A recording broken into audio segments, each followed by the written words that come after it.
next inductee is a record-setting wide receiver and was equally as dangerous returning punts and kicks. Representing the 2000s, Jordan Shipley of Burnett High School.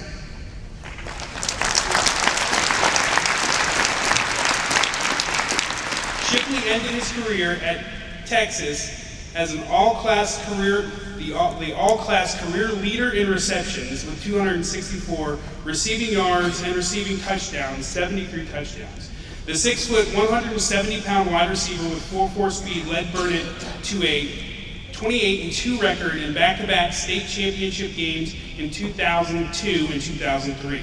Shipley earned Class 3A Offensive Player of the Year and two-way all-state honors at both wide receiver and defensive back. At Burnett, he accounted for touchdowns by passing, rushing, receiving, interception, and kickoff returns. In his first varsity game as a freshman at Class A Rotan, Shipley had 454 all-purpose yards and returned 3 punts for scores. Shipley was also selected to the Texas football super team, participated in the U.S. Army All-American Bowl before signing with the University of Texas, where he and Colt McCoy became one of the most prolific passing combos in school history.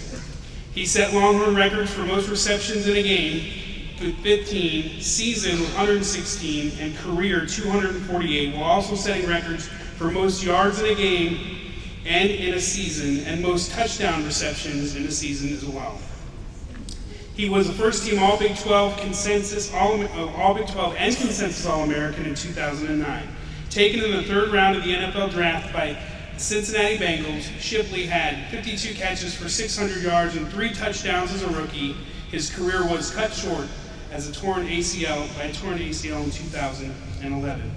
He is currently a co-host for the Bucks of Tecomate and Tecomate Whitetail Nation TV shows on the Outdoor Channel. I hope I said Tecomate correctly. And now, please join me as Jordan Shipley takes his place in the Texas High School Football Hall of Fame.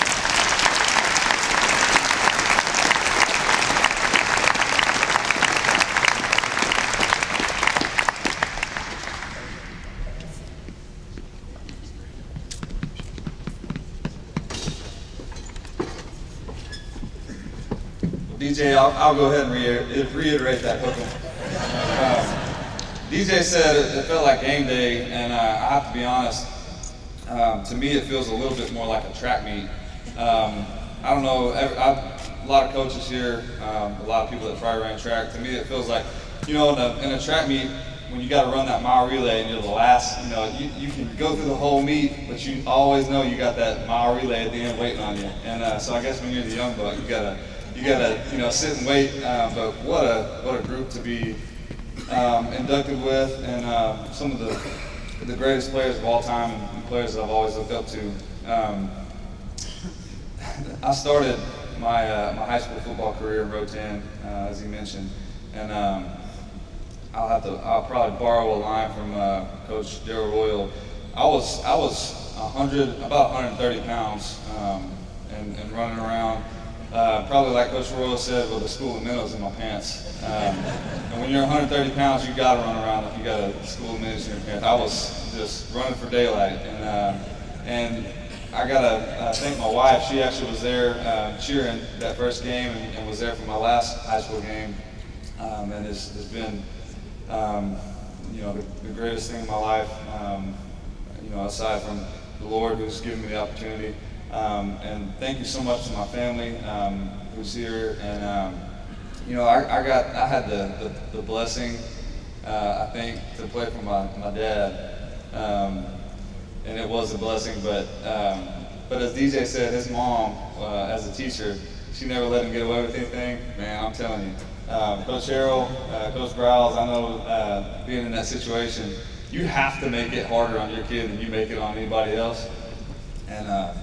And so it was that way, but we had a whole lot. I remember quitting offense one time. I think I was a sophomore. We weren't throwing the ball enough, so I said, okay, I'm just going to play defense.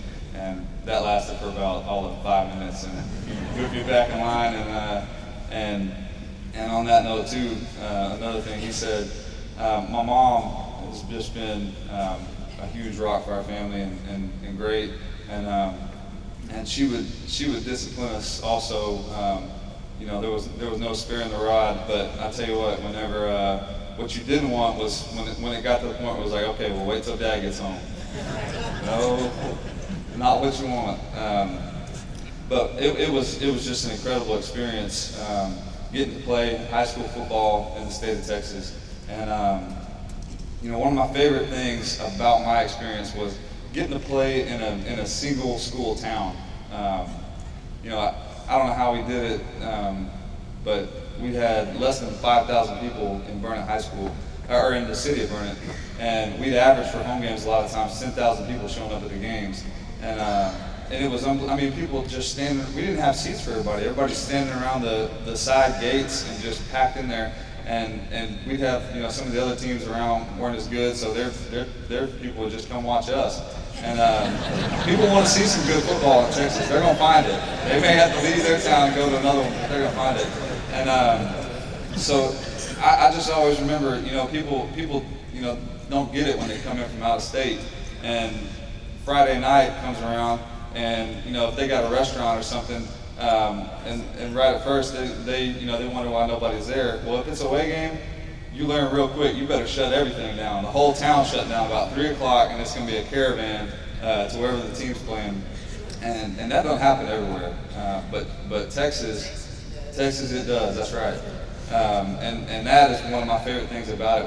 When you can, be 4 hours away from your hometown and look up and your side of the stadium is full, that's something special. And the camaraderie and just the community and the spirit behind it, I think, is one of the things that makes it so special.